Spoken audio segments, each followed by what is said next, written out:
Hi guys! Good evening! Welcome po ulit sa ating long form video. Once again, Junel Talents Agustin po. And for today's video, sagutin naman natin yung tanong ng ilan sa mga creators natin. Ito. Paano nga ba kumikita dito sa monetization tools na in-stream ads or sa long form videos natin? Kasi marami silang haka-haka, sabi-sabi. Pag napanood ba itong videos, kahit yung 3 second lang or a minute, is kikita na tayo doon? Or paano kung ini-skip nila yung ads or hindi pinapanood, kikita ba tayo doon?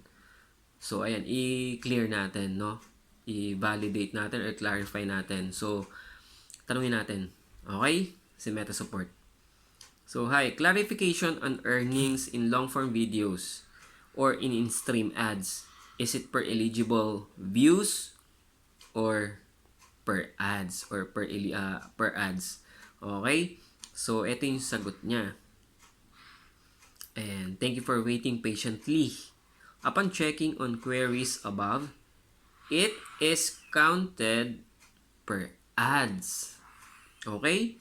So, ibig sabihin, kikita tayo sa mga ads kung pinapanood nila to at hindi ini-skip. Kasi kahit panoorin nila yung video, kung hindi naman nila makikita yung mga ads is hindi rin tayo kikita.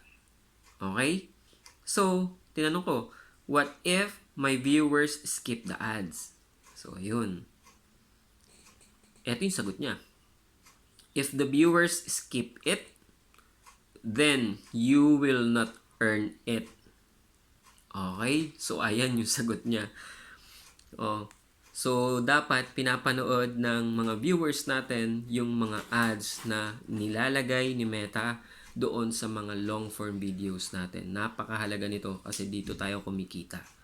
Okay, so ayun. Sana clear tayo, malinaw, ano?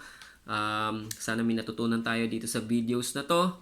Okay, once again, Junel Talents Agustin po. Kung hindi pa po kayo naka-follow sa akin, follow for more videos para po sa konting kaalaman. Thank you.